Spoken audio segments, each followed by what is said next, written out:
Në orët e para të së shtunës që shkoi zonë zotrin një shpërthim I madh ndodhi në atë që është ura autostradë kurortore që lidh Krimen me Rusinë, e cila pastaj bëri që presidenti Putin në Rusi të kërkonte një hetim të thelluar mbi shkaqet e kësaj, duke sikur kanë qenë ukrainasit ata që kanë vendosur këtë për të ndërprerë furnizimet e ushtrisë ruse, e cila duhet të thënë që është duke pësuar humbje të një pas njëshme, disa e quajnë poshtrim edhe në fushën e betejës ndaj forcave ukrainase tani më të pajisura më mirë edhe me armë perëndimore që u kanë ardhur në ndihmë, por ndërkohë ka nisur pastaj një revansh, e kanë quajtur një Stuhi bombash mbi Kiev dhe të tjera vendet banuara të populluara nga civil në Ukrainë si një kundërpërgjigje, si një hakmarrje ndaj rrëzimit të urës. Ne tani kemi në një linjë telefonike, në fakt është një linjë Skype por pa imazh për shkak se situata është e tillë, është e ndjeshme.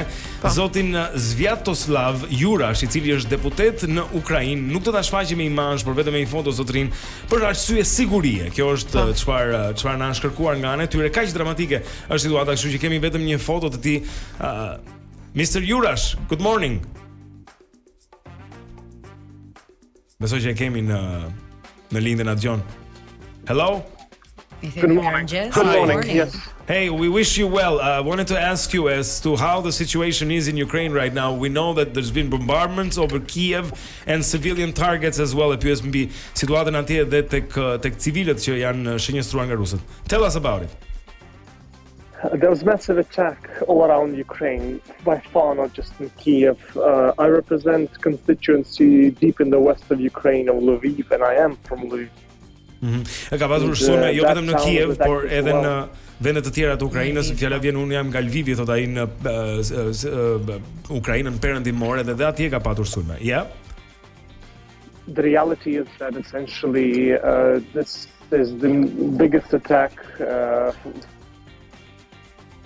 Në realitet critical infrastructure, civilian targets all around Ukraine, and this shows again that Russia and its goals here wants the decimation of Ukrainian nation and its ability to function right now.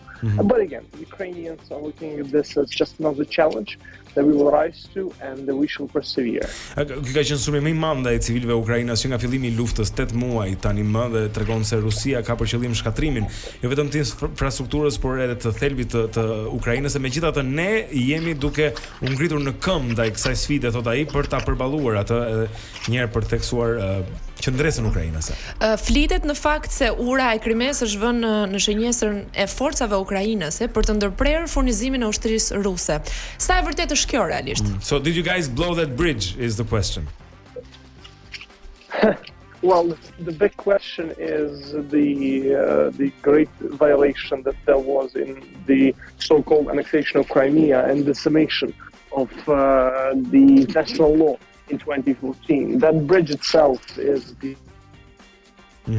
I thought national law principle, and the reality for us is that essentially this bridge is just another source of Russian military resources and supplies that is maintaining the horror of what's happening in the front line this day. Ajo që është përgjigjja është se pyetja duhet vënë mbi aneksimin e padrejtë të Krimes në vitin 2014 në kundërshtim me ligjin ndërkombëtar, dhe ajo urë në vetvete është e palishme pasi ka shërbyer për të furnizuar në një farë mënyrë. Përgjigjja është po, pra për të furnizuar ushtrinë ruse me armë, me ushqime etj, ndërkohë që ata janë duke bërë atë që po bëjnë në Ukrainë. Zoti Jurash, ju vazhdoni të shërbeni vendit, jeni çdo ditë në frontin e luftës? So are you serving the country? Are you in the front lines, Mr. Jurash? I returned from the front line barely a month ago. My rotation in the front line around Bakhmut, around that eastern Ukraine, bombash, has ended barely a month ago. And essentially, the reality of trench warfare is what we had fighting in the east. Është kthyer para një muaji sepse ka një rotacion, me sa kuptojmë, të trupave që kalojnë në sulm. Dhe ai është situar të rikthehet prapë atje, por për momentin nuk është në vijën e parë të frontit. So we hear these reports about the Ukrainian forces humiliating Russian forces in the front lines, and this has angered Putin. How does that stand? What's happening in the day-to-day war? The reality is we are pushing the Russians. We have won the victory around our capital. We pushed them from the north of Ukraine. We have pushed them in the east of Ukraine, and we are pushing them in the south of Ukraine. We are showing to the world that a nation that is fighting for its liberty, for its right to decide its own future, can persevere even against the greatest nation on earth. Realiteti është që ukrainësit janë duke korrur fitore në çdo frontot, ai në lindje, në perëndim, në veri, gjithashtu jemi duke i shtyr jashtë territorit të rusët, e duke treguar që një komb i cili lufton për lirinë e vet mund t'ia dali pavarësisht se kush është agresori. At the same time there's been talk of nuclear weapons being used.